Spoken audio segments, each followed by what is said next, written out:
பிரீத்தி, good morning Chandni. So எப்படி போகுது வீக்கெண்ட்லாம்? Weekend வந்து போகுது இப்பதான் ஷூட் இருக்குல்ல, நல்லா போகுது. ரொம்ப நல்லா போதா? சொல்லும்போது சர்க்காசம் தெரியுது. இல்ல ஐயோமா வேலைக்கு வேலை வச்சிரோ போல இருக்கே. சரி ஓகே, புது காலை நமக்கு 2 கண்கள் சரியா? பொதுவா 2 கண்கள். சரி ஓகே, ஆக்சுவலா இப்ப நான் எதுக்கு பேச வந்திருக்கேன் அப்படின்னா ஃபோபியாஸ் கிளப்பி விட்டுட்டே வந்தோடனே. இந்த மாதிரி வந்து நமக்கு இனம் புரியாத பயம் வந்து சில விஷயத்துல இருக்கும். சில பேருக்கு தண்ணியை பார்த்தா பயம் இருக்கும், சில பேருக்கு உயரத்தை பார்த்து எஸ்ங்கும் போது உங்க உள்ள ஒரு பீதி தெரியுது, சின்னதா ஒரு பயம் இருக்கு தண்ணி பார்த்தா. ஓகே, உயரத்தை பார்த்து பயம் இருக்கும். எனக்கு உயரத்தை பார்த்து ரொம்ப பயம் இருக்கும். ஆல்மோஸ்ட் எல்லாருக்குமே இருக்கும் அது. சில பேருக்கு இருட்டு பார்த்தா பயம் இருக்கும். ஆமா, இருட்டு பார்த்து. சில பேர் பேய்னா பயம் இருக்கும். ஒண்ணுமே இருந்திருக்காது சுத்தி, பட் பேயா அவங்களே இமேஜின் பண்ணிக்கிட்டு வந்து அதை பார்த்து பயப்படுவாங்க. சோ இந்த மாதிரி நிறைய ஃபோபியாஸ் இருக்கும் இல்லையா? சோ இதெல்லாம் என்ன ஏது அப்படின்னு விலா வரிச்சு புட்டு நீங்க வைக்க போறோம். சோ வந்து எல்லா ஃபோபியாஸும் அலசி ஆராய போறோம். ஆமா ஓகே, அதெல்லாம் பண்ணலாம். அதுக்கு முன்னாடி வியூவர்ஸ்க்கு குட் மார்னிங் சொல்லிடலாமா? கண்டிப்பா. நேயர்கள் அனைவருக்கும் புத்தம் புது காலை வணக்கம்.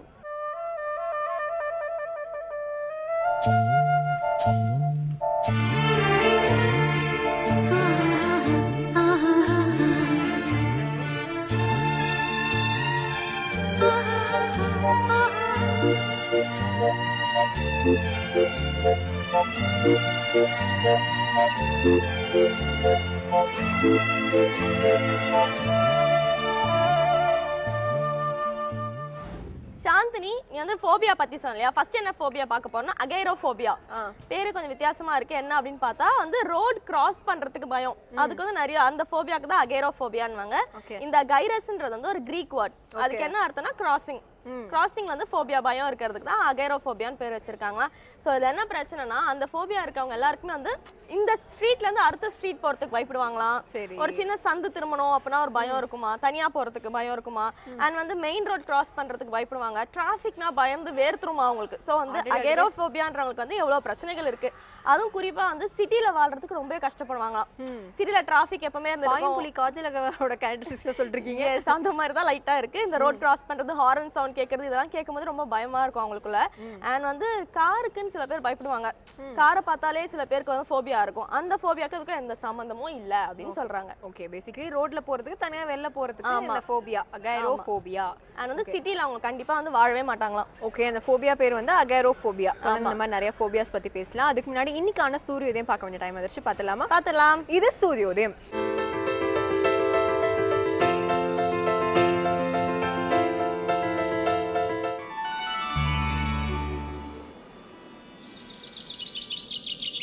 இன்று 9/1/2016 சனிக்கிழமை, மன்மத வருடம் மார்கழி மாதம் 24ஆம் தேதி.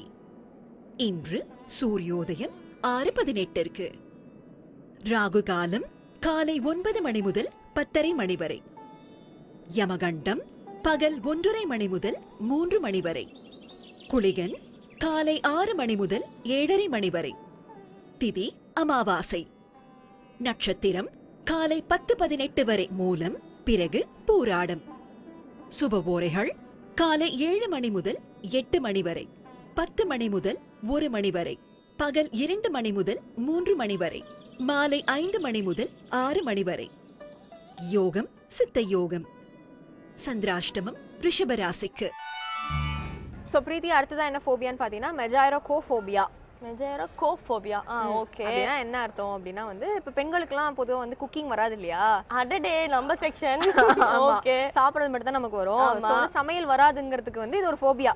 ஓ, அதுக்கு சமைக்க பயம். ஆமா, சமைக்கிறதுனா எனக்கு பயம், ப்ளீஸ் என்ன சமைக்க சொல்லாதீங்க அப்படின்னு சொல்லி மயக்கம் போட்டு விழுந்துருவாங்க டைன்னு. ஓ, சரி, கிச்சனுக்குள்ள கொண்டு போய் விட்டோம்னா சாப்பிடுறதுக்கு மட்டும் தான் கிச்சன் போற கேட்டகரி, சமைக்கிறதுக்காக கிச்சன் போக மாட்டாங்க. அதையும் தாண்டி இவங்க சமைக்கிறதுக்கு கொண்டு போய் விட்டோம் அப்படின்னா மயக்கம் போட்டு விழுந்துருவாங்களாம். ஓகே, சோ இவங்க இந்த வேர்ட் மெஜைரோகோஃபோபியாக்கு கிரீக் வேர்ட்ல தான் அதோட இது இருக்கு. சோ என்னன்னு பாத்தீங்கன்னா மெஜைரோகோஸ் அப்படின்ற அந்த வார்த்தையில இருந்தா மெஜைரோகோஃபோபியா அப்படின்ற அந்த ஃபோபியா பேர் வச்சிருக்காங்க. இதெல்லாம் என்ன ஆகும் அப்படின்னு பாத்தீங்கன்னா நிறைய பேருக்கு ஒபிசிட்டி ஆயிருவாங்க. ஏன்னா வீட்டுல சமைச்சு சாப்பிட மாட்டாங்க இல்லையா? So outside food, can food இந்த மாதிரிலாம் சாப்பிட அனுப்பாங்க. சோ ஜங்க் ஃபுட் அதிகமா எடுத்துக்கிறதுனால அவங்க உடல் நலம் அதிகமா பாதிக்கப்படும். சோ அதனால அந்த ஃபோபியால இருந்து எப்படியாவது மீறி இவங்க வெளியே வந்து சமைச்சே ஆகணும் அப்படின்ற மாதிரி, இல்ல சமையலுக்கு ஆளாது வைங்கம்மா அப்படின்ற மாதிரி சொல்லிருக்காங்க. சோ வந்து இந்த ஃபோபியான்னு சொல்லி வீட்ல எஸ்கேப் ஆக முடியாது. ஆமா, ஆனா நமக்கு ஒபிசிட்டி ஆல்ரெடி நமக்கு இருக்க மாதிரி தான் இருக்கு. சோ வந்து நம்ம இந்த ஃபோபியா பத்தி மறக்கிறோம். அடுத்து என்ன செக்மெண்ட் பாக்குறோம் அப்படின்னு பாத்தீங்கன்னா, ஆன்மீகத்துல இருக்க பல நல்ல கருத்துக்களை சொல்றதுக்காக இலக்கிய மேகம் ஸ்ரீனிவாசன் ஒரு பாடலோட விளக்கத்தோட காத்துட்டு இருக்காரு. பாத்துடலாமா? கண்டிப்பா. இது அபிராமி அந்தாதி.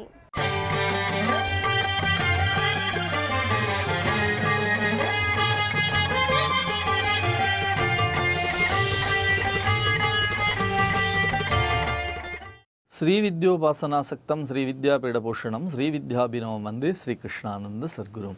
அனைவருக்கும் இனிய காலை வணக்கம். அபிராமி அந்த அற்புத தமிழ் பாக்களை தொடர்ந்து புத்தம்புது காலை வாயிலாக சிந்தித்து கொண்டிருக்கிறோம். நம் இல்லங்கள் தோறும் பராசக்தியினுடைய பேரருள் எழுந்து அருளி ஒவ்வொரு விடியலையும் நமக்கு உற்சாகமாக அள்ளி வழங்கி கொண்டிருக்கிறது. அபிராமி அந்தாதியினுடைய 67வது பாடல் பகைவர்கள் அழிய என்கின்ற தலைப்பிலான பாடலை நாம் சிந்திக்க இருக்கிறோம். தோத்திரம் செய்து தொழுது மின்போலும் தோற்றம் ஒரு மாத்திரை போது மனதில் வையாதவர் வன்மை குலம் கோத்திரம் கல்வி குணம் குன்றி நாளும் குடில்கள் தோறும் பாத்திரம் கொண்டு பலிக்குழலா நிற்பர் பாரங்குமே என்ற அருமையான பாடல். பகைவர்கள் அழிய வேண்டும்.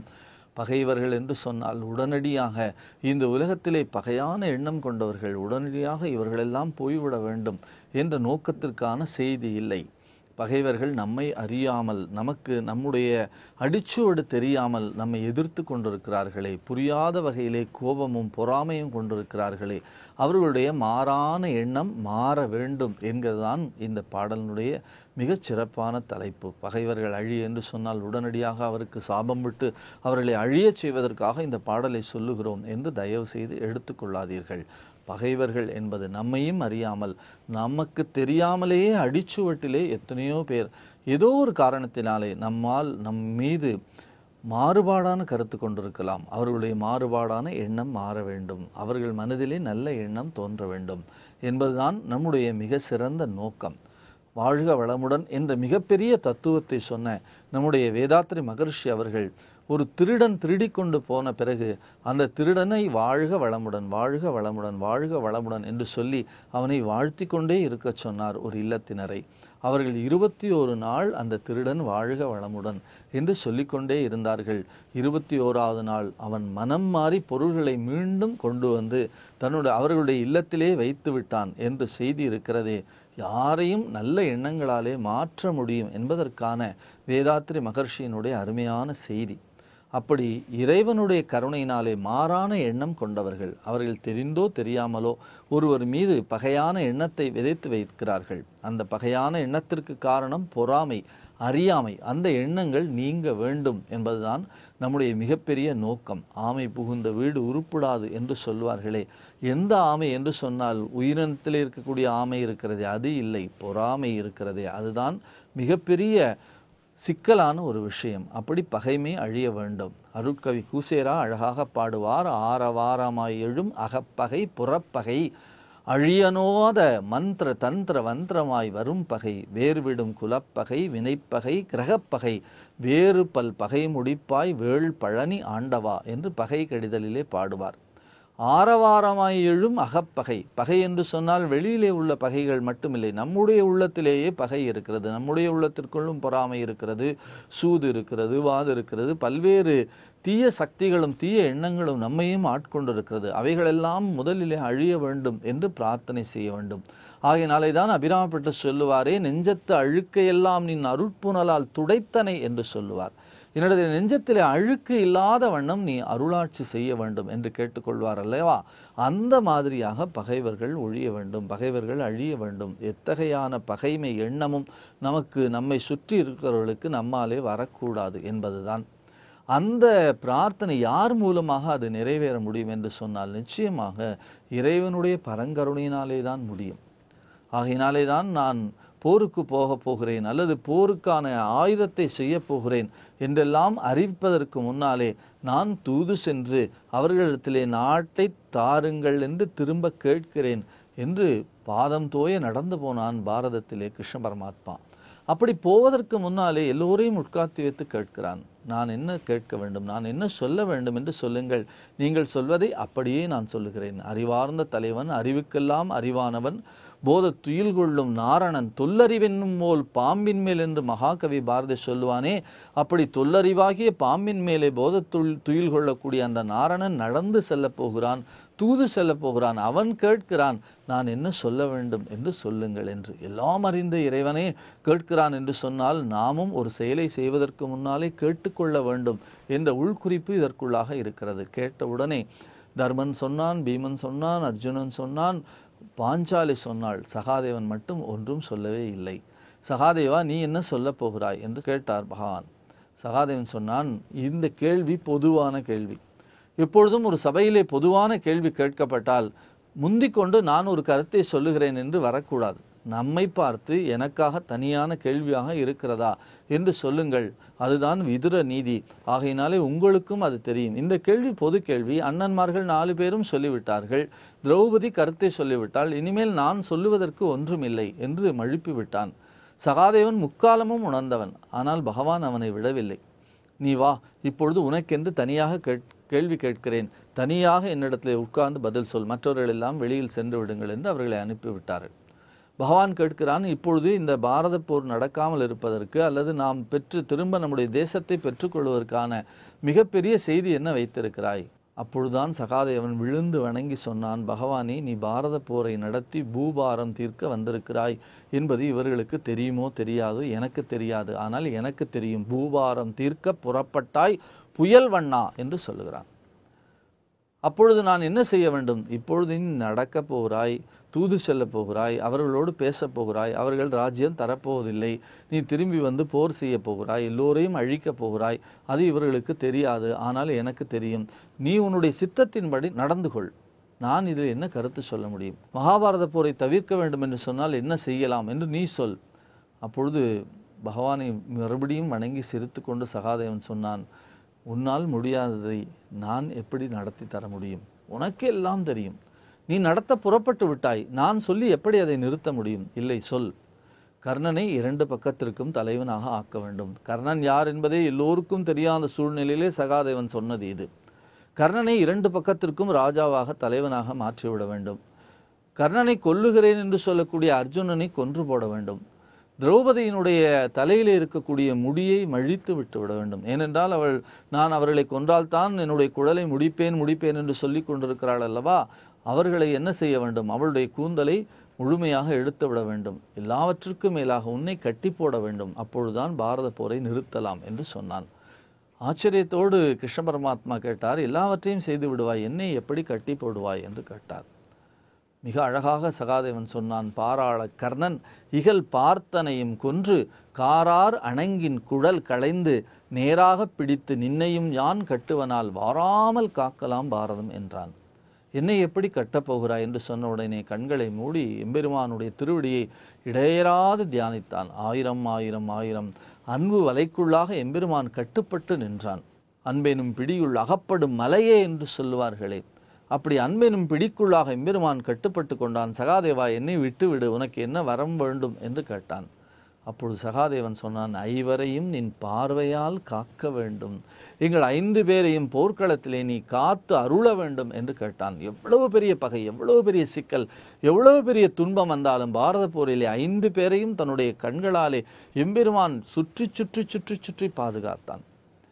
கர்ணனிடத்திலே இருந்து, துரோணரிடத்திலே இருந்து, பீஷ்மரிடத்திலே இருந்து, எல்லா சிக்கல்களிடத்திலே இருந்தும் 5 பேரையும் கடைசி வரை சகாதேவன் கேட்ட வரத்தினாலே மிகப்பெரிய பகைவரிடத்துக்கு நடுவிலே நாகாசுரத்தை விட வேண்டும் என்று முடிவு செய்து 1 முறைக்கு மேல் விடக்கூடாது என்று தாயார் மூலமாக சத்தியம் வாங்கி 2வது முறை விட்டபோது தேரை அழுத்தி அர்ஜுனனை காப்பாற்றிய ஒரு தகவலிலே இருந்து எத்தனையோ முறை அவர்களை காப்பாற்றுவதற்கான காரணம், பகைவர்கள் அழிய வேண்டும் என்று சொன்னால் கடவுளுடைய பரிபூர்ணமான கடாட்சம், கடவுளுடைய பரிபூர்ணமான திருவருள் நாம் அருகிலே இருந்தால் அந்த பகைவர்கள் எல்லாம் தூளாக போய்விடுவார்கள் என்பது இதற்கு ஒரு மிகப்பெரிய உதாரணமான செய்தி மகாபாரதத்திலிருந்து நாம் எடுத்துக்கொள்கிறோம். ஆகையினாலே தான் பகைவர்கள் எல்லாம் இந்த உலகத்திலே இருக்கவே கூடாது. மாறான எண்ணம் கொண்டவர்கள் நம்மை சுற்றி இருக்கக்கூடாது. அப்படி மாறான எண்ணம் கொண்டவர்களோடு நாம் நடுவிலே இருந்தால் நாம் எந்த செயலையும் செய்ய முடியாது. பகைமை இல்லாத வாழ்க்கை என்பது உலகத்திலே சாத்தியக்கூறே இல்லை. நல்லவர்கள் இருந்தால், நல்லது செய்தால் 4 பேர் நிச்சயம் அல்லாததையும் பொல்லாததையும் சொல்லத்தான் செய்வார்கள். அவர்கள் மனத்திலே இருந்து, அவர்கள் பார்வையில் இருந்து, அவர்கள் சிந்தனையில் இருந்து நாம் விடுபட வேண்டும் என்று சொன்னால் நிச்சயமாக கடவுளுடைய பரிபூர்ணமான அருள் வேண்டும். அந்த அருளை நோக்கி அற்புதமான பாடல்தான் தோத்திரம் செய்து தொழுது மின்போலும் தோற்றம் ஒரு மாத்திரை போது மனதில் வையாதவர் வன்மை குலம் கோத்திரம் கல்வி குணம் குன்றி நாளும் குடில்கள் தோறும் பாத்திரம் கொண்டு பலிக்குழலா நிற்பர் பாருங்குமே என்ற அருமையான பாடல். இந்த பாடல் விளக்கத்தை தொடர்ந்து சிந்திப்போம். நாளை சந்திப்போம். நன்றி, வணக்கம். சாந்தினி, நம்ம நெக்ஸ்ட் என்ன ஃபோபியா பார்க்க போறோம் அப்படின்னு பார்த்தோம்னா பீடியோஃபோபியா. சோ பேர்லயே வந்து தெரியுது பீடியோல குழந்தைங்க சம்பந்தமான விஷயம் தான் அப்படின்றது. என்ன அப்படின்னு பார்த்தா பொம்மையை பார்த்தா பயம் வருமா சில பேருக்கு. அதாவது ஒரு சில பேர் நமக்கே வந்து விகாரமான ஒரு பொம்மை பார்த்தா பயம் வரும். ஆனா அந்த மாதிரி இல்ல, எந்த பொம்மை கியூட்டான ஒரு அழகான பொம்மை பார்த்தா கூட பயந்துருவாங்களாம். அதுக்கு பேர் தான் பீடியோஃபோபியா அப்படின்றாங்க. அண்ட் இவங்களுக்கு வந்து அண்ட் ரோபோட்ஸ் பார்த்தா பயம் இருக்கும். ஏதாவது மிஷின்ஸ் பார்த்தா, அதாவது பொம்மை மாதிரி வடிவத்துல ஏதாவது ஒரு மிஷின் பார்த்தாலும் உங்களுக்கு பயம் வந்துருமா. அது ஏன் அப்படின்னு பார்த்தோன்னா, அந்த பொம்மைக்கு உயிர் வந்தா என்ன ஆகும், நம்மள அஃபெக்ட் பண்ணிடுவாங்க. ஆமா, பயங்கரமா ஓவர் திங்கிங் பண்ணிட்டே இருப்பாங்க போல. சோ அந்த பொம்மைக்கு உயிர் வந்தா என்ன ஆகும், நம்மள அஃபெக்ட் பண்ணுமோ, நம்மள வந்து தொந்தரவு பண்ணுமோ அப்படின்ற மாதிரி அவங்களே கற்பனை பண்ணி அந்த ஃபோபியா அவங்களுக்கு வந்துருதான். அண்ட் வந்து பீடியாஃபோபியான்னு ஒண்ணு இருக்கு, அதாவது குழந்தைங்களை பார்த்தா பயப்படுறது. சோ பீடியாஃபோபியாக்கும் சம்பந்தம் இல்ல, அது வேற இது வேற அப்படின்னு சொல்றாங்க. ஓகே, பட் பொம்மையை பார்த்து பயப்படுறது படத்தை பார்த்து ரொம்ப கெட்டு போயிருக்காங்க ஜனங்கள் நினைக்கிறேன். சோ இந்த பீடியோஃபோபியா பத்தி, இந்த நிறைய ஃபோபியா பத்தி நம்ம பேசலாம். அதுக்கு முன்னாடி அடுத்ததா பாத்தீங்கன்னா பகவத்கீதையில இருந்து பல நல்ல விஷயங்களை நம்மளோட ஷேர் பண்றதுக்காக பரசுராமர் காத்துட்டு இருக்காரு. பாத்துடலாம். இது கீதை காட்டும் பாதை.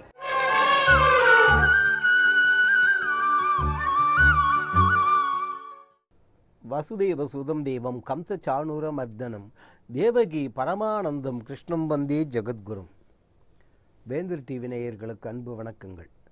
கீதை காட்டும் பாதைங்கிற இந்த தலைப்பில் கண்ணனுடைய அமுதமயமான வாக்குகளை நாம் அனுபவித்து கொண்டு வருகின்றோம்.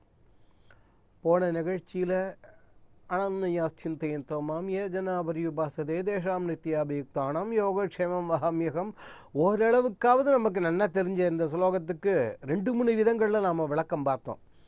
இன்னைக்கு அடுத்தது நம்ம பார்க்கக்கூடியது பத்திரம் புஷ்பம் பலம் தோயம் யோ மே பக்தியா பிரயச்சதி. கண்ணன் சொன்ன ஸ்லோகம் இது. அதே கீதை அதுக்கப்புறமா வரக்கூடிய ஸ்லோகங்கள் இது. சுவாமிக்கு நாம் நைவேத்தியம் பண்ணுறோம் இல்லைங்கள, எல்லாருமே பண்ணுறோன்னு வச்சுக்கோங்க. ஒரு சந்தேகம் வருது, நைவேத்தியம் நிவேதையாமி சொல்கிறோமே, அந்த சுவாமி சாப்பிட்டுதுன்னாக்க நாம் பண்ணுவோமா? என்ன யோசனை பண்ணுறீங்க? நீங்கள் பண்ணுறவளோ பண்ணலையோ எனக்கு தெரியாது. சுவாமி மட்டும் கையை வச்சாருன்னு வச்சுக்கோங்க, என்ன மாதிரி ஆள் பல பேர் நைவேத்தியமே பண்ண மாட்டோம். அப்போ எந்த தைரியத்தில் நைவேத்தியம் பண்ணுறோம்? என்ன இது சுவாமி சாப்பிடாதுங்கிற தைரியம், அப்புறம் எதுக்கு நைவேத்தியம் பண்ணுறோம்? ஒரு மகாபெரியவர், அவர்கிட்ட ஒரு இளந்தலைமுறை வம்பு பண்ணிட்டு, நைவேத்தியம் பண்ணுறாளே சுவாமி சாப்பிட்றதா, ஏற்றுன்ட்டாடுறா குழந்தை, சுவாமி ஏற்றுன்ட்டாடுறதா, இல்லையே இங்கே தானே இருக்குது அப்படின்னு அவர் பார்த்தார். இவனுக்கு எப்படி அப்படியா, சரி அது அப்புறம் பார்த்துக்கலாம். உனக்கு சம்ஸ்கிருதம் தெரியும் இல்லையோ? இல்லை நான் கேட்டேன் பதில் சொல்லலை நீங்கள். குழந்தை வாடா, அது அப்புறம் பார்க்கலான்டா. எதனா ஒரு கீத ஸ்லோகம் ஒன்று கற்றுக்கோ என் வாயை எனக்கு வந்ததுக்கு. கீதை தெரியுமா? தெரியாது. சமஸ்கிருதம் தெரியுமா? தெரியும். வா கற்றுக்கோ ஒடியா. கீதை புஸ்தகத்தை அவங்க கையில் கொடுத்து படி அப்படின்னார். அவன் அழகாக ஒரு ஸ்லோகத்தை படித்தான்.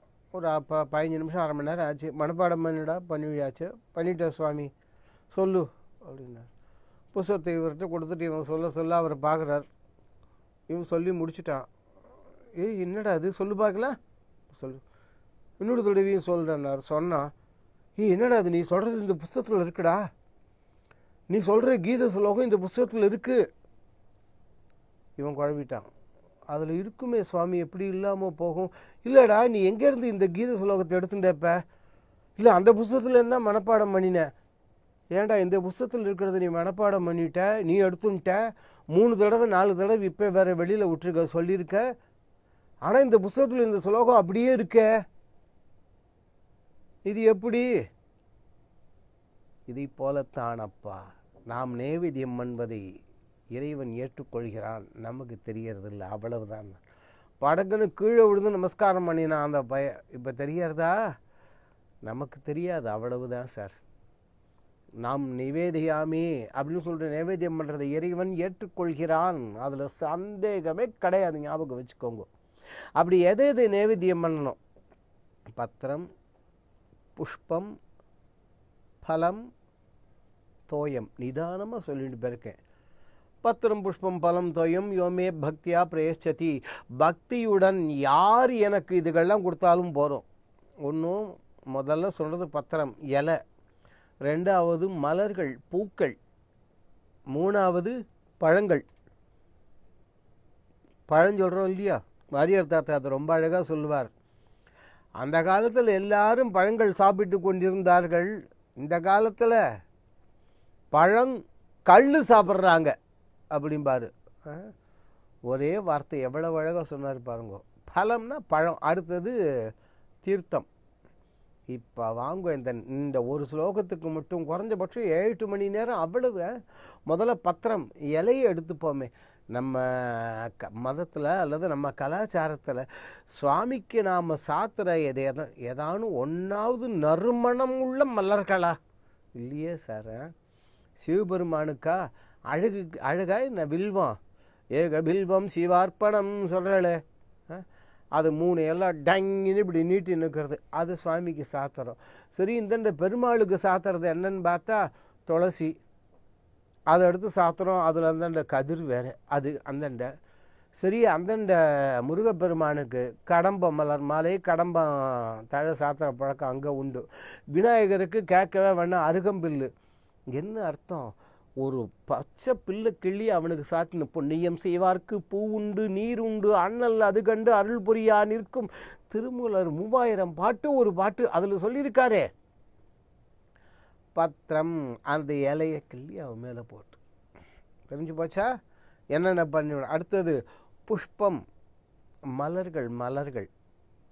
அது முதல்ல பசுமை சொல்லியாச்சு. 2வது அப்படி அந்த மென்மை, அந்த விகசிச்சு அப்படியே மலர்ந்துருக்கிறது. இதெல்லாம் பெரிய புராணத்தில் ஒரு நாயன்மார்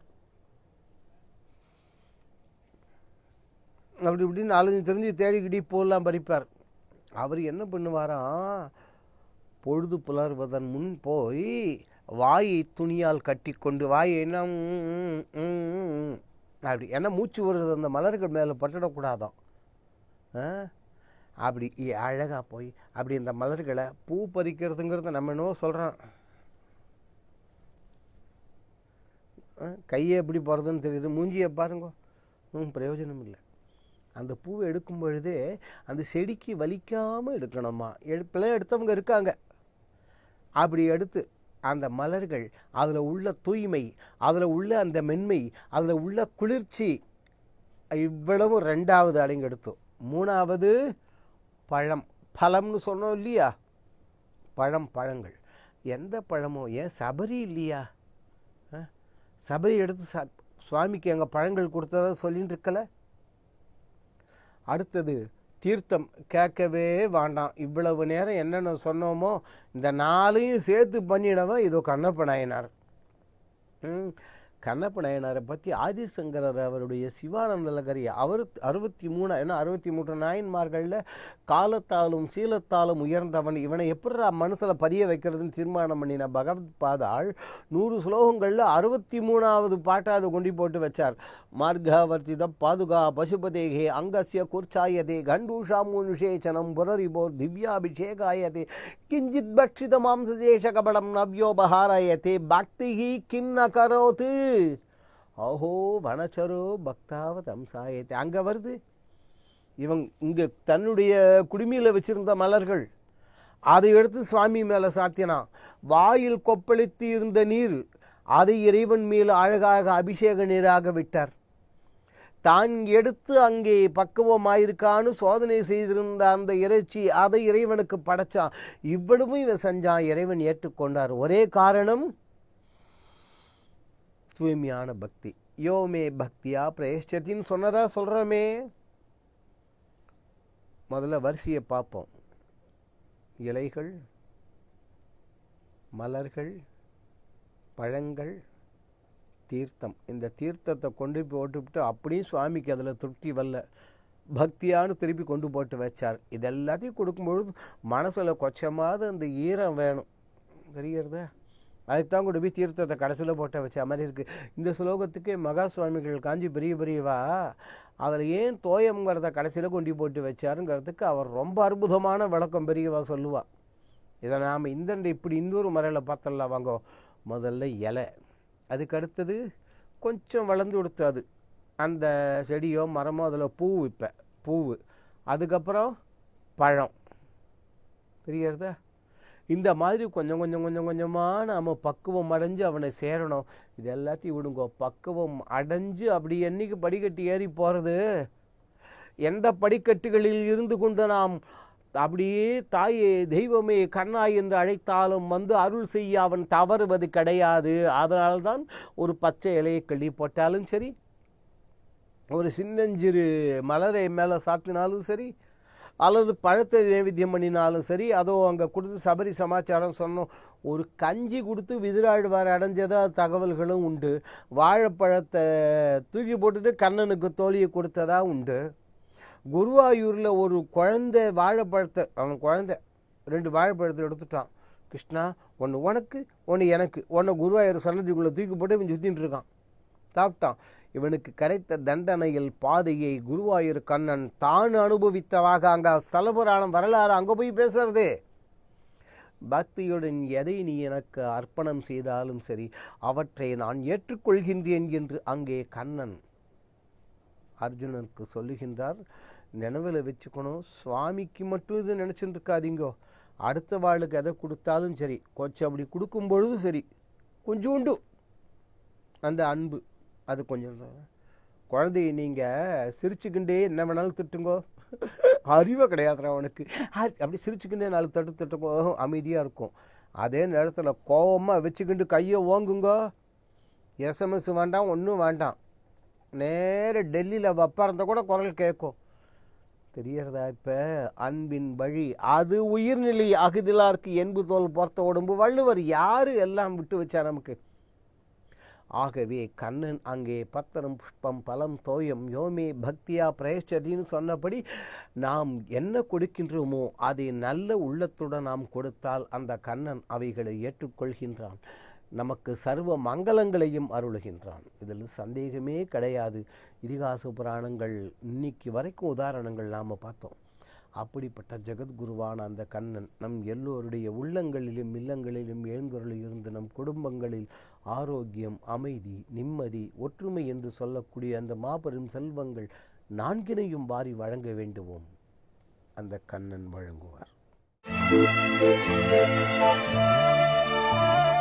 பிரீத்தி, டைப்னோஃபோபியா அப்படின்னு ஒரு ஃபோபியா இருக்கு. அப்படியா? இருக்கட்டும். அது என்ன அர்த்தம் அப்படின்னா, இப்ப நைட் வந்து நம்ம தனியா வீட்டுல தனியா இருக்கும் போது என்னெல்லாம் பண்ணுவீங்க, அதை ஃபர்ஸ்ட் சொல்லுங்க. அதுக்கு இந்த ஃபோபியா தனியா இருக்கும்போது என்ன பண்ணுவோம்? பாட்டு கேட்போம், தூங்குவோம், இல்ல வந்து டிவி பார்ப்போம் போர் அடிச்சா. உங்களுக்கு எங்க உச்சக்கட்டமா பயமா இருந்திருக்கா, ஐயோ வீட்டுல நைட்டு தனியா இருக்கும் அப்படின்லாம்? இருந்திருக்கு. இருட்டா இருக்கும்ல, சத்தம் இல்லாம இருக்கும், கரண்ட் எல்லாம் போயிடும்ல, அப்ப பயம் வரும். அப்ப எனக்கும் பயம் வரும். ஆனா வந்து இந்த டைப்னோஃபோபியா இருக்கவங்களுக்கு என்ன ஆகும்னா, கரண்ட் இருந்தாலும் வீட்டுல ஆள் இருந்தாலும் டின்னர் சாப்பிடும்போது பயமா இருக்குமா. என்னடா இது? சரியா? பேசிக்கலி இவங்க யார் வீட்டுக்கும் டின்னரும் போக மாட்டாங்க. இவங்க வீட்லயும் நைட் வந்து டின்னர் சாப்பிட மாட்டாங்க. அப்படியே சாப்பிட்டாலும் ஒரு 100 பேர் சூழ வந்து உட்காந்து சாப்பிடுவாங்களாம். இதனால கூத்தா இருக்கே, தெருவுல போய் உட்காந்து சாப்பிட வேண்டியதான். அப்படிதான் பண்ணணும்னு நினைக்கிறேன். ஏன்னா டைப்னோஃபோபியா இருக்கிறவங்க எல்லாருக்குமே எக்ஸ்ட்ரீமா இந்த டின்னர் பிளேட்டை பார்த்தோன்னே அப்படியே உடம்புலாம் படப்படன்னு ஆகி பயங்கர வேர்க்க ஆரம்பிச்சிருமா. ஸோ இவங்க என்ன பண்ணுவாங்கன்னா, மோஸ்ட்லி சோஷியலா எல்லாரும் உட்காந்து சாப்பிட ட்ரை பண்ணுவாங்களாம். அப்பனா இந்த ஃபியர் வந்து கொஞ்சம் கொஞ்சமா குறையும் அப்படின்ற மாதிரி. ஒரு காலத்துல ஒரு பர்டிகுலர் கண்ட்ரில மட்டும் இது நிறைய பேருக்கு இருந்திருக்கு. அதனால இதை எப்படியா ரெஸ்ட்ரிக்ட் பண்ணணும், இதை தவிர்க்கணும். ஏன்னா சாப்பிடாம ஒரு மனுஷன் இப்படி தூங்க முடியும், நைட்டு கண்டிப்பா தான் கொஞ்சம் சாப்பிடணும் இல்லையா. ஸோ அதனால இப்போ டின்னர் ஸ்கிப் பண்ண ஆரம்பிச்சு. அதனால அவங்களுக்கு வேற வேற மாதிரி வியாதிகள் வந்திருக்கு. ஸோ அதை தடுக்கிறதுக்காக கவர்மெண்ட் அந்த ஊர் வந்து ஸ்ட்ரிக்டா ரூல்ஸே போட்டிருக்காங்க. நீங்க எல்லாரும் நைட்டு டின்னர் சாப்பிட்டே ஆகணும். நாங்க வேணா பப்ளிக் ஹால்ல ஒரு 100 பேருக்கு வந்து டெய்லி நைட் வந்து டின்னர் போடுறோம், தயவு செஞ்சு சாப்பிட்டு போங்க அப்படின்ற மாதிரி. இதெல்லாம் ஊர் மக்கள் கூடி பிளான் பண்ணி பண்ண மாதிரி இருக்கு. ஆமா, அப்படிதான் இருக்கும்னு நினைக்கிறேன்.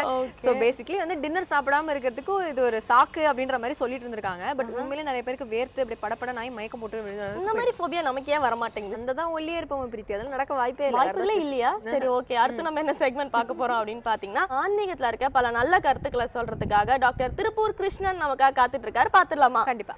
இது அர்த்தமுள்ள ஆன்மீகம்.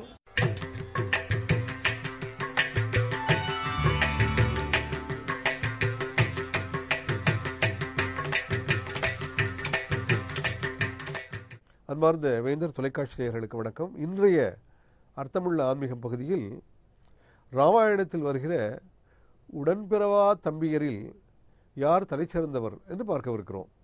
ராமாயணத்தில் உடன்பிறந்த தம்பியர் என்று 3 வருகிறார்கள். லக்ஷ்மணன், பரதன், சத்ருகனன் 3 ராமனுடைய தம்பியர். உடன்பிறவா தம்பியராக 3 வருகிறார்கள். குகன், சுக்ரீவன், வீடணன் ஆகிய 3. குகனுடும் ஐவரானோம், குன்று சூழ்வான் தன் மகனோடும் அறுவரானோம், விபீஷணா உன்னோடு எழுவரானோம் என்று சொல்லி விபீஷணனை ராமபிரான் கட்டித் தழுவுவதாக ராமாயணம் குறிப்பிடுகிறது. ஆக ராமபிரான் தனக்கு உடன் பிறந்த 3 தம்பியரை தவிர உடன் பிறவாத 3வரை தனது தம்பியராக அன்பின் காரணமாக தேர்வு செய்கிறான். அந்த 3வரும் பல்வேறு வகைப்பட்டவர்கள். குகன் ஒரு வேடன், வேடகுலத்து மன்னன். சுக்ரீவன் ஒரு வானரம், குரங்கு. விபீஷணன் அரக்க குலத்தில் பிறந்தவன், ஆனால் மிக நல்லவன். இந்த உடன்பிறவா தம்பியர் 3வருள்ளும் யார் அதிகம் கொண்டாடத்தக்கவர் என்கிற கேள்வி எழுகிறது. சுக்ரீவனை ராமன் சந்தித்த நிகழ்ச்சி நமக்கு தெரியும். சுக்ரீவன் ராமனுடன் ஒரு ஒப்பந்தம் மேற்கொள்கிறான். சுக்ரீவனுடைய மனைவியை வாலி திருமணம் செய்து கொண்டதால் வாலியை கொன்று தன் மனைவியை மீட்டு தர வேண்டும் என்று சுக்ரீவன் ராமனை வலியுறுத்துகிறான். அந்த ஒப்பந்தத்தின் காரணமாக போர் நிகழ்கிறது. வாலியை மறைந்திருந்து அம்பாள் ராமன் கொல்கிறான். வாலி இறக்கிறான். அதன் பிறகு சுக்ரீவனுடைய மனைவி ருமை சுக்ரீவனுக்கு திரும்ப கிடைக்கிறாள். சுக்ரீவன் அரசனாகிறான். அண்ணன் இறந்ததால் சுக்ரீவன் அரசனாகிறான் என்று ராமாயணம் விளக்குகிறது. ஆக சுக்ரீவன் அவன் ராமனிடம் கொண்ட தோழமை என்பது ஒப்பந்த அடிப்படையில் அமைந்த தோழமை. எனக்கு நீ இது செய்தால் உனக்கு நான் இது செய்கிறேன். என்னுடைய மனைவி என்னுடன் நீ சேர்த்து வைத்தால் உன்னுடைய மனைவியான சீதை காணாமல் போயிருக்கிறாள் அல்லவா, அவளை கண்டுபிடிக்க என்னுடைய படையை அனுப்பி உனக்கு நான் ஆதரவாக நிற்கிறேன் என்கிற வகையிலான ஒரு ஒப்பந்தம். அது ஒப்பந்த ரீதியாக ஒரு தோழமை ஏற்படுவதும், நான் ஒன்று செய்தால் நீ ஒன்று செய்வாய் என்கிற எதிர்பார்ப்போடு அந்த தோழமையில் ஒரு வகையான நிபந்தனை போட்டுக்கொள்வதும் என்பது கடைநிலையினானது. எனவே உடன்பிறவாத தம்பியரான குகன், சுக்ரீவன், வீடணன் 3வரில் சுக்ரீவனுடைய அந்த தோழமை என்பது 3ஆம் தரமாக கடைநிலையில் நிற்கிறது. எஞ்சியுள்ள தம்பியர் 2, ஒருவர் குகன், ஒருவர் வீடணன். வீடணன் என்பவன் அரக்க குலத்தை சார்ந்தவன். அரக்க குலத்தை சார்ந்தாலும் கூட அவன் மிக நல்லவனாக இருப்பதையும் அவரிடம் அறச்சிந்தனைகள் மிகுந்தோங்கி இருப்பதையும் அறத்தின் அந்த பகுதியில்தான் நின்று போரிட வேண்டும் என்று அவன் மனம் விரும்புவதையும் எல்லாம் ராமாயணம் சித்தரிக்கிறது. தன்னுடைய அண்ணனான ராவணனிடம் ஏராளமான அறிவுரைகளை சொல்லியும் கூட ராவணன் கேட்காததால் வேறு வழியின்றி உடன் பிறந்த அண்ணனான ராவணனை பிரிந்து ராமனிடம் அடைக்கலம் புகுகிறான் விபீஷணன். விபீஷண சரணாகதி என்றே ராமாயணம் பேசுகிறது. அப்படி தன்னை சரணடைய வந்த வீடணனை தன்னுடைய இன்னொரு தம்பியாக ராமன் ஏற்கிறான் என்பதை பார்க்கிறோம். விபீஷணன் வந்து நிற்கிற போது அவனை தன்னுடைய அணியில் ஏற்றுக்கொள்வதா வேண்டாமா என்கிற ஒரு யோசனை ராமனுக்கு எழுகிறது. ராமனே முடிவெடுத்ததாக இல்லாமல் மற்றவர்கள் சொல்லி முடிவெடுத்ததாக வர வேண்டும். எனவே அனுமனிடம் கேட்கிறான். அனுமன் சொல்கிறான், வீடணனை நான் சீதா பிராட்டி தேடப்போகிற போது இலங்கையிலேயே பார்த்திருக்கிறேன். அவன் மிக நல்லவன், ஏற்கனவே திருமால் பக்தன். எனவே நம் அணியில் சேர்வதற்கு எல்லா வகையிலும் ஏற்றவன். வீடணனை சேர்த்து கொள்ளலாம் என்று சொல்வல்லான அனுமன் சொல்வதாக ராமாயணம் சொல்கிறது. பிறகு லட்சுமணனை கேட்கிறான் ராமன். லட்சுமணன் சொல்கிறான், வீடணனை பார்க்கிற பொழுதே அவனுடைய தோற்றமே அவனுடைய உண்மை நிலையை புலப்படுத்துகிறது. அவன் மிக வெளிப்படையாக பேசுகிறான். கட்டாயம் வீடணனை நம் அணியில் சேர்த்து கொள்ளலாம் என்று லக்ஷ்மணன் அறிவுரை கூறுகிறான். பிறகு சுக்ரீவனை கேட்கிறான் ராமன். அப்பொழுது சுக்ரீவன் சொல்கிற அந்த தகவல் செய்தி என்பது விந்தையாக இருக்கிறது. சுக்ரீவன் சொல்கிறான், தன்னுடைய உடன் பிறந்த சொந்த அண்ணனை விட்டுவிட்டு அந்த அண்ணனின் விரோதியுடன் வந்து சேர்பவனை எப்படி நம்புவது? உடன் பிறந்த அண்ணனை விரோதித்து கொண்டு பகை நோக்கி வருகிற ஒரு தம்பியை எப்படி நாம் ஏற்றுக்கொள்வது என்று சுக்ரீவன் கேட்கிறான். அப்பொழுது ராமன் லக்ஷ்மணனை பார்த்து மெலிதாக ஒரு முறுவல் பூத்தான் என்று எழுதுகிறது ராமாயணம். அந்த முறுவலுடைய பொருள் என்ன? அப்படித்தானே சுக்ரீவனே வந்து சேர்ந்தான். சுக்ரீவனே தன் சொந்த அண்ணனான வாலியிடம் சண்டை போட்டுக்கொண்டு எதிரியான வாலிக்கு எதிரியாக ராமனை மாற வைத்து வாலியை கொள்வதற்கே காரணமாக இருந்தவன் தானே. தன்னை பற்றி ஒரு சரியான உணர்வு இல்லாமல் வீடணன் செய்கிற செயலை சுக்ரீவன் தாக்குவது என்பது ராமன் முகத்தில் ஒரு சின்ன முறுவலை வரவழைக்கிறது. பிறகு பெரும்பான்மையார் சொன்னதன்படி வீடணனை தன்னுடைய படையில் ராமன் சேர்த்து கொள்கிறான், தன்னுடைய தம்பியாக அவனை ஏற்கிறான் என்கிறது ராமாயணம். சுக்ரீவனுடைய அந்த தோழமை என்பது ஒரு ஒப்பந்த ரீதியான தோழமை என்பதால் அது கடைநிலையில் வைக்கத்தக்கது. ஆனால் வீடணனுடைய தோழமை என்பது ஒப்பந்த அடிப்படையிலானது அல்ல. வீடணன், நான் உங்கள் படையில் சேர்கிறேன், ஆகையால் ராவணனை வென்ற பிறகு நீங்கள் என்னை அரசனாக்க வேண்டும் என்று எந்த நிபந்தனையும் விதிக்கவில்லை, அப்படி கோரவும் இல்லை. ராமன் தான் தானே விரும்பி விபீஷணனை மன்னனாக்குகிறான். உண்மையில் கும்பகர்ணன் பிறகு போருக்கு வந்த பொழுது வீடணன் கும்பகர்ணனிடம் சென்று, நீயும் ராமன் அணியில் வந்து சேர்ந்து விடு, ராமபிரான் மிக நல்லவர், தர்மத்தின் அணியில் நாம் இருந்தால் தர்மம் ஜெயிக்கிற பொழுது நாம் ஜெயிப்போம், நீ அரசாளலாம் என்று கும்பகர்ணனுக்கு தனக்கு அளிக்கப்பட்ட போருக்கு முன்னரே தனக்கு வழங்கப்பட்ட இலங்கை ஆட்சியை விட்டுக் கொடுக்கிறான். ஆனால் கும்பகர்ணன் அப்படி வரவில்லை என்று சொல்லிவிடுகிறான். எனவே சுக்ரீவனுடைய தோழமை ஒப்பந்த அடிப்படை சார்ந்தது என்பதால் மூன்றாம் தரத்தில் அமைகிறது. விபீஷனுடைய தோழமை ஒப்பந்தமோ நிபந்தனையோ எதுவும் இல்லை என்றாலும் கூட அவனுடைய தோழமை காரணமாக அவனுக்கு ஒரு பரிசு அளிக்கப்பட்டு விடுகிறது. அந்த பரிசை அவன் விரும்பாமல் இருக்கலாம், அவன் கேட்காமல் இருக்கலாம், ஆனாலும் பரிசு அவனுக்கு தரப்பட்டு விட்டது என்பது உண்மை. இலங்கை சாம்ராஜ்யம் என்பது விபீஷனுக்கு கொடுக்கப்பட்டு விட்டது.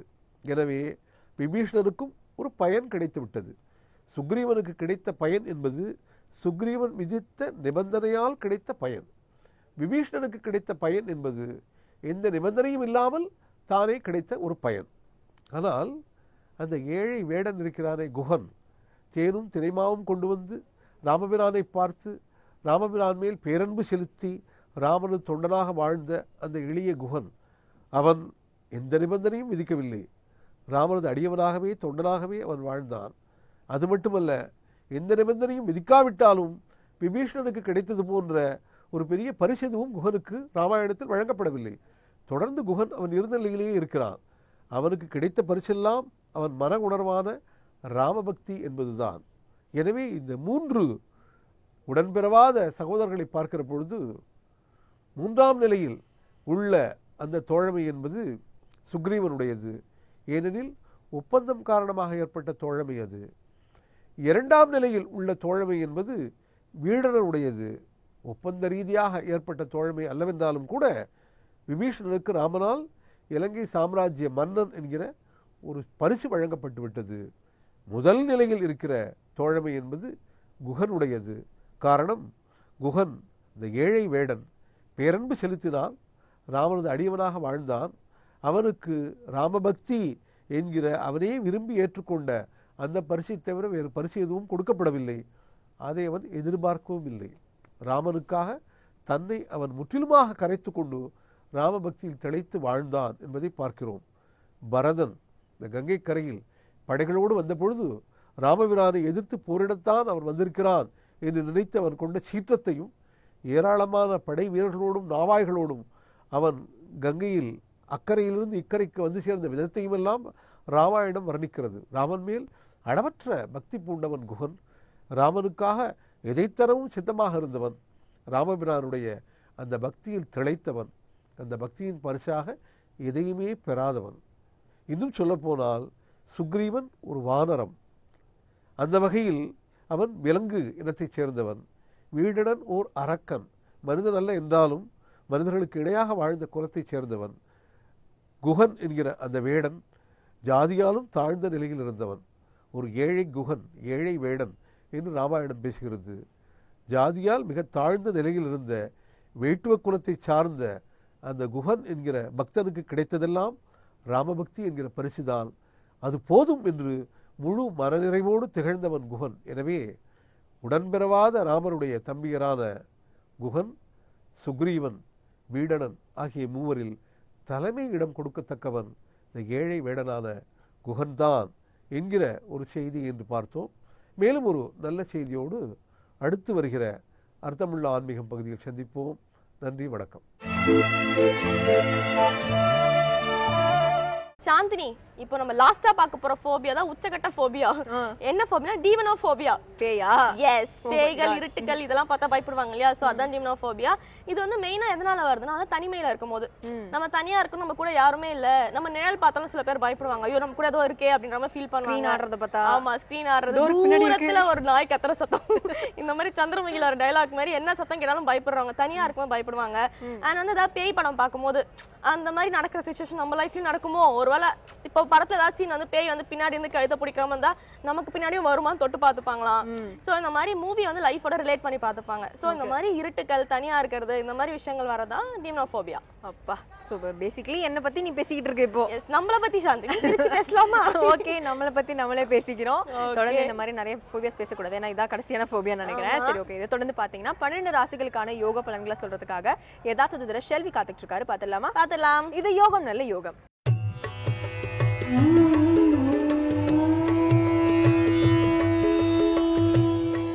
வேந்தர் டிவி நேயர்களுக்கு அனைவருக்கும் இனிய காலை வணக்கம்.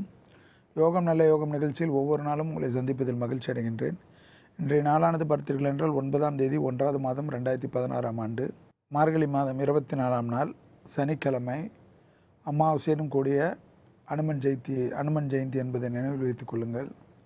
வேந்தர் டிவி நேயர்கள் அனைவரும் அருகில் உள்ள அனுமன் கோயிலுக்கு சென்று பசுனை கொடுப்பதும் அங்கு நடைபெறுகின்ற பூஜை கீழ்களில் கலந்து கொள்வதும் சிறப்பான பலனை தரும். முதலாவதாக பார்க்கக்கூடிய ராசிக்காரர்கள் மேஷ ராசிக்காரர்கள். இன்றைய நாளுக்கு மேஷ ராசிக்காரர்களுக்கு கண்டிப்பாக தெய்வ வழிபாட்டில் அதிகமான நாட்டம் ஏற்படக்கூடிய நல்ல நாள். எடுத்தக்காரின் ஜெயமும் அனுகூலம் காணப்பட்டாலும் தந்தையாருடன் சிறு வாக்குவாதங்கள் மொத்த நிம்மதியும் கெடுத்து விடலாம். தந்தை வழிக்கு ஒரு வணக்கம் சொல்லிவிட்டு அந்த இடத்திலிருந்து நகர்ந்து கொள்வதே இன்றைய நாளுக்கு நன்மையும் அனுகூலமும் காணப்படும். வீணான ஜவாப் ஜாமீன் மட்டும் கொடுக்காமல் இருப்பது அதைவிட ஏற்றத்தை ஏற்படுத்தி தரும். அவசர கதி முடிவுகள் வேண்டாம். அடுத்ததாக பார்க்கக்கூடிய ராசிக்காரர்கள் ரிஷப ராசிக்காரர்கள். சந்திராஷ்டமம் உள்ளதை மட்டும் நினைவில் வைத்துக் கொள்வது சகல விதத்தில் ஏற்றத்தை ஏற்படுத்தி தரும். குறிப்பாக அரசு விரோத காரியங்களில் ஈடுபடுபவர்களின் நிழல் கூட அண்டாமல் பாதுகாத்துக் கொள்ளுங்கள். அரசு உத்தியோகத்தில் இருப்பவர்கள், தனிப்பட்ட உத்தியோகத்தில் இருப்பவர்கள் மேலதிகாரிகளுடைய கோபத்திற்கு திடீரென்று ஆளாகலாம். மிக மிக கவனமாக இருப்பது பல விதத்தில் ஏற்றத்தையும் அனுகூலத்தையும் ஏற்படுத்தி தரும். குடும்ப சூழ்நிலையும் சரியாக காணப்படவில்லை. பிள்ளைகளுக்கு உங்களுக்கு வாக்குவாதங்கள் வந்தால் தவிர்த்து கொள்ளுங்கள். அடுத்ததாக பார்க்கக்கூடிய ராசிக்காரர்கள் மிதன ராசிக்காரர்கள். துணை அல்லது துணைவியாருடைய தேகாரைக்கு மட்டும் பார்த்து கொண்டால் போதும். வெளிவட்டார உத்தியோகம், தொழில் அமைப்பு சீராக சந்தோஷமாக காணப்படும். வண்டி வாகனத்தில் மிகப்பெரிய அனுகூலமும் சந்தோஷ அமைப்பும் ஏற்படுவது மனதிற்கு சந்தோஷமாக அமைப்பீர்கள். எந்தவித பயணங்களும் பெரிய அளவுக்கு அனுகூலத்தை காணப்படும். வேற்றுமொழி மனிதர்கள் மூலமாக ஆதாயம் பெறக்கூடிய நல்ல நாளாகவே காணப்படுகிறது. அடுத்ததாக பார்க்கக்கூடிய ராசிக்காரர்கள் கடக ராசிக்காரர்கள். தன்னம்பிக்கை பெறக்கூடிய நாள். அரசமைப்பில் மிகப்பெரிய உன்னதமான நிலைமைக்கு வருவீர்கள். அரசியலில் முகவரியை தொலைத்தவர்களும் கூட மீண்டும் பொலிவு பெறுவதற்குண்டான சாத்தியமான நாளாக காணப்படுகிறது. எடுத்துக்காரத்தில் ஜெயதும் உத்தியோகத்தில் காணப்பட்ட சங்கடங்கள் நிவர்த்திகளும் மனதிற்கு தெம்பை காணப்படும். தெம்பை ஏற்படுத்தக்கூடிய நல்ல நாளினால் பழைய கடன்கள் பைசல் செய்வதற்குண்டான உங்கள் முயற்சிகள் வெற்றி திருவனையாக்குவதற்குண்டான சகல பாக்கியமும் கிடைக்கக்கூடிய நல்ல நாளாக காணப்படுகிறது. அடுத்ததாக பார்க்கக்கூடிய ராசிக்காரர்கள் சிம்ம ராசிக்காரர்கள். எடுத்தேன் கவிழ்த்தேன் என்று யாரிடத்தில் வாக்குவாதங்கள் வைத்துக் கொள்ளாமல் இருப்பது பல விதத்தில் ஏற்றத்தை ஏற்படுத்தி தரும். பூர்வ புண்ணியத்தின் பலம் சிறிது குறைந்து உள்ளதனால் தேவையில்லாத அதிகமான உழைப்புக்கு தேவைப்படக்கூடிய நல்ல நாளே பொறுமையாக இருந்து கையாளுவது நன்மை தரும். எல்லாம் சீக்கிரமாக முடிய வேண்டும், உங்கள் இஷ்டத்திற்கு முடிய வேண்டும் என்று ஆக்ரோஷப்படுவது, கோபப்படுவது சிக்கலை வரவழைத்து விடும் என்பது சிம்மராசிக்காரர்கள் உணர்ந்து கொள்வது நன்மை தரும். உத்தியோகமாகட்டும், வெளிவட்டாரம் இருக்கட்டும், வியாபாரமாக இருக்கட்டும், பொறுமையான தேன் தடவை வார்த்தையை மேன்மைப்படுத்தும். அடுத்ததாக பார்க்கக்கூடிய ராசிக்காரர்கள் கன்னியா ராசிக்காரர்கள். தாயாருக்கும் உங்களுக்கும் வாக்குவாதங்கள் மொத்த நிம்மதியும் கெடுத்து விடலாம். மற்ற அனைத்து விஷயங்களும் ஏற்றங்களும் அனுகூலங்களும் காணப்படுகிறது. பயணத்திற்கு உண்டான திட்டங்களை அணிவகுக்கக்கூடிய நல்ல காலமாக காணப்படுகிறது. கடல் கடந்து நல்ல செய்திகள் வருவதற்குண்டான உத்தரவாதம் கிடைப்பதற்கு மிகப்பெரிய சந்தோஷமும் அனுகூலம் காணப்படுகிறது. தைரியம் தன்னம்பிக்கை வளப்பெறுவதற்குண்டான சாத்தியக்கூறுகள் ஏற்படுகிறது. படிப்படியாக நல்ல முன்னேற்றம் ஏற்படுவதை சரியாக முறையாக பயன்படுத்திக் கொள்ளுங்கள். அடுத்ததாக பார்க்கக்கூடிய ராசிக்காரர்கள் துலா ராசிக்காரர்கள். யோகம், அனுகூலங்கள், எடுத்த காரியத்தில் ஜெயம், உத்தியோகத்தில் மேன்மை, சீரும் சிறப்பும் காணப்படுகிறது. அரசு துறை, அரசியலில் புது பொறுப்புகள், அரசியலில் பெரிய அனுகூலங்கள் எல்லாம் காணப்படுகிறது. அதே சமயம் யாருக்காவது நீங்கள் மனநோகடித்து உண்டான செயல்களில் ஈடுபடுத்தீர்கள் என்றால் அந்த ஒரு அமைப்புகள் சனியால் மிகப்பெரிய பாதிப்பை ஏற்படுத்தும். அதனால் யாருடைய மனதை புண்படுத்தாமல் இருப்பதற்கு உண்டான முயற்சியில் ஈடுபடுங்கள். அடுத்ததாக பார்க்கக்கூடிய ராசிக்காரர்கள் விருச்சிக ராசிக்காரர்கள். தொண்டை பகுதியில் சிறு உபத்திரத்தை மருத்துவ ஆலோசனை எடுத்துக்கொள்ளுங்கள். அலட்சியப்படுத்துவது என்று தேவையில்லாமல் பாதிப்புகளை ஏற்படுத்தலாம். அதே சமயம் வெளிவட்டாரம், உத்தியோகம், தொழில் அமைப்பு அனுகூலங்கள் காணப்பட்டாலும் மேலதிகாரிகளுடைய சிறு வாக்குவாதங்கள் கூட பெரும்பாலும் நிம்மதியற்ற தன்மை ஏற்படுத்தலாம். உத்தியோகத்தில் வெளிவட்டாரத்தில் எல்லாம் அனுகூலங்கள் காணப்பட்டாலும் அவர்கள் சொல்வதற்கெல்லாம் பொறுமையாக நின்று பதில் சொல்வதே உங்களுக்கு ஏற்றத்தை ஏற்படுத்தி தரும். அவர்கள் என்ன சொல்வது, நான் என்ன பதில் கூறுவது என்றெல்லாம் எகிராமல் இருப்பது ஏற்றத்தை ஏற்படுத்தும். அடுத்ததாக பார்க்கக்கூடிய ராசிக்காரர்கள் தனுசு ராசிக்காரர்கள். ஏற்றம் அனுகூலங்கள் காணப்படக்கூடிய நாள். தொலைதூர செய்திகள் நன்மைகள் காணப்படுவதும் மற்றற்ற மகிழ்ச்சியும் அனுகூலங்கள் படிப்படியாக நல்ல உயர்த்தி காணப்படுவதும் அசையாமசா பொருள் சேர்க்கைகள் யோகத்தின் வரவழைப்பதும் புது சுபகாரியங்களுக்கு உண்டான முயற்சிகளில் பெரிய அளவு வெற்றியும் அனுகூலங்களும் காணப்படுகிறதும் எடுத்த காரியத்தில் ஜெயமும் அனுகூலமும் காணப்படுவதை சரியாக முறையாக பயன்படுத்திக் கொள்ளும்.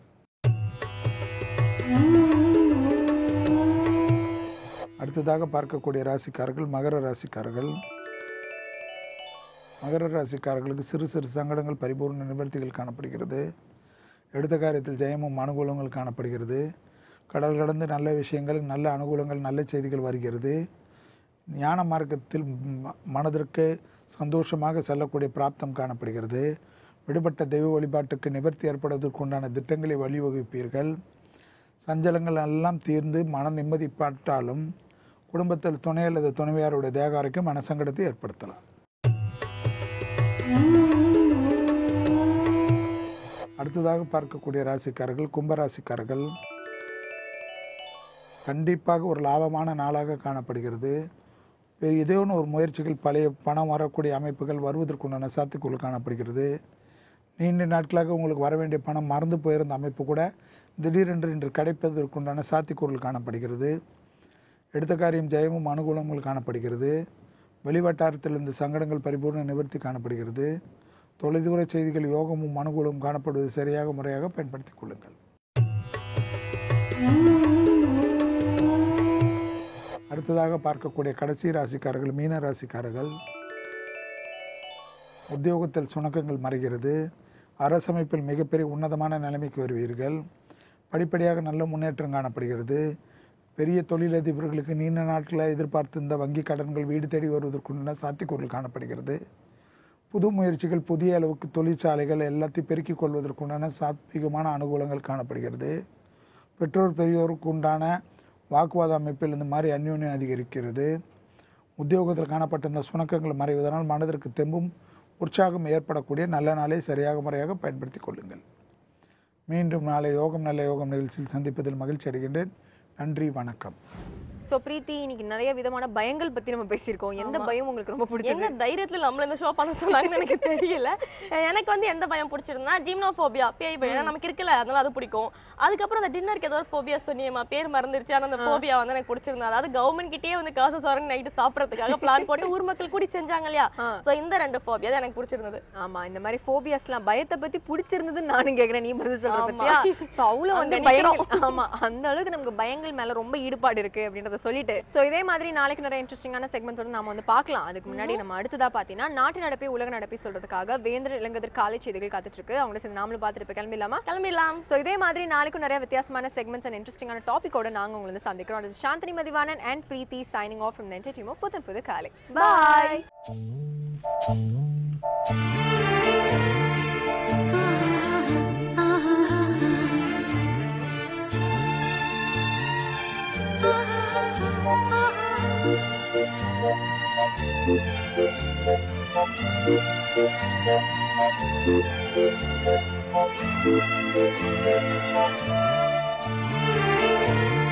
ஆ